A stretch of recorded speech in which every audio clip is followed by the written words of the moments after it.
Faqatgina pokiza so'zlarni gapiraman.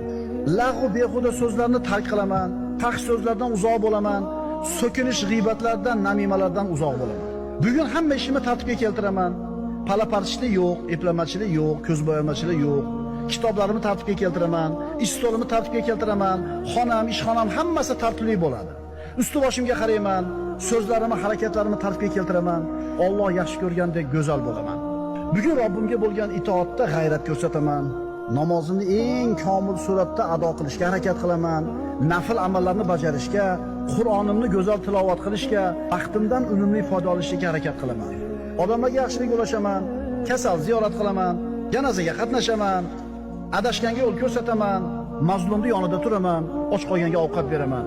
Olimni hurmat qilaman, yetimga shafqat qilaman. Ey inson, sen kechagi kunning odami emassan, ertangi kunning ham odami emassan. Sen bugunning odamisan.